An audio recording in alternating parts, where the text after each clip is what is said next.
Un giorno logo di campagne à notre invité du jour, Jean-Joseph Allegrini Simonetti, maire sortant de l'île Rousse, candidat à un troisième mandat. Vous conduisez la liste l'Isola Sempre. Des élus de votre majorité avaient démissionné en 2016. Est-ce que ça vous affaiblit pour ce scrutin? Pas du tout. D'abord, il n'y a qu'un élu qui a démissionné, les autres sont restés. Ils avaient des intérêts. Dissidents. Pardon? Ils sont dissidents. Dissidents, mais qui étaient, il faut le rappeler quand même, c'est important, ils étaient pour la plupart, quasiment 90%, vice-présidents de la communauté de communes. Donc ils avaient des intérêts de rester, et pas de démissionner. Pour démissionner, il faut avoir du courage. Il n'y en a qu'un qui l'a fait. Votre fils est sur votre liste. Est-ce que c'est une façon de préparer l'avenir, lui transmettre le flambeau, pourquoi pas, ou est-ce que c'est une difficulté à constituer la liste? Non, aucune difficulté à constituer la liste. La liste de mon opposant principal est constituée donc de tantes, de neveux. Enfin bon, moi j'ai eu aucune difficulté à conduire ma liste, à constituer ma liste, et je dois dire que mon fils est un citoyen comme un autre. Il est très impliqué dans la vie locale. Il dirige mes campagnes depuis 2014. Et si j'avais voulu, et si j'avais pensé à ce que vous dites, je l'aurais mis dans une position, je dirais, plus favorable. C'est pas le cas. Voilà.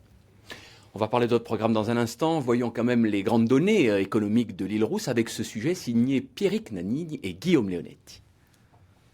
La cité Paoline est la ville la plus importante des 22 localités qui composent la communauté de communes de l'île Rousse-Balagne. Elle est donc naturellement celle qui dispose du plus d'équipements.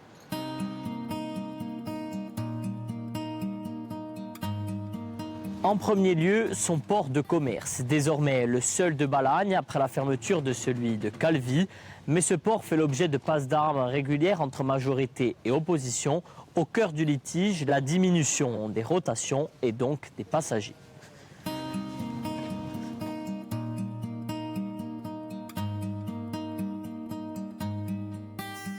L'île Rousse fait aussi de la plaisance. À quelques dizaines de mètres des ferries, son port peut accueillir jusqu'à 250 bateaux sur les différents pontons. Sur le plan éducatif, la ville est la mieux dotée de la micro-région. Elle dispose d'un côté de la route d'un collège et de l'autre du lycée de Balagne. Au plan culturel, la commune se démarque. C'est la seule à avoir un cinéma. Le Fogat a une structure qui compte 2 salles pour le public.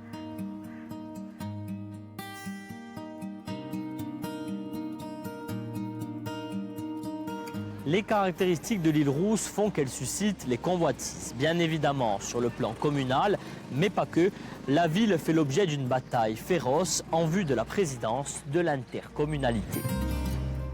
Alors parmi les griefs qui vous sont adressés par vos opposants, l'absence de plan local d'urbanisme, pourquoi est-ce que ça a pris autant de temps? Alors, ça a pris du temps. Je rappelle, je reviens un peu en arrière. L'île Rousse avait déjà un plan d'occupation des sols depuis les années 80, donc on était précurseurs là-dessus. Le PLU, lorsqu'il y a eu la loi SRU, donc, qui obligeait les communes à changer, donc c'était pas moi qui étais maire à l'époque, un marché avait été attribué à un bureau d'études qui a traîné, qui a mis du temps, et qui au bout de 8 ans nous a rendu un document où il y avait des vices de procédure. On était obligé d'annuler et de repartir sur un nouveau marché. Aujourd'hui, le PLU est terminé, et je tiens à le dire parce que c'est important. Il a été présenté donc, au Conseil des sites il y a quelques mois, et il a été approuvé à l'unanimité, pas à la majorité. Il sera voté... Et il sera voté avant la fin du semestre. Un logement sur 2 est une résidence secondaire. C'est ce qui vous est reproché aussi. Vous assumez ce choix de développement? Oui, l'île Rousse est une commune touristique, classée depuis 1930. Je ne pense pas qu'il y en ait beaucoup en Corse. Il y a des résidences secondaires. Est-ce un mal? Nous sommes une commune de 249 hectares, entourée de 3 communes qui font plus de 1000 hectares.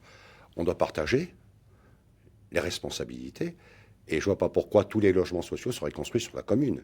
En disant nous en avons construit 100, allez voir à côté s'il y en a d'autres. Voilà. Moi, je vois pas ce qu'il y a de mal à ce qu'il y ait des résidences secondaires dans une ville touristique. Je comprends pas. Quels sont les grands axes de votre campagne?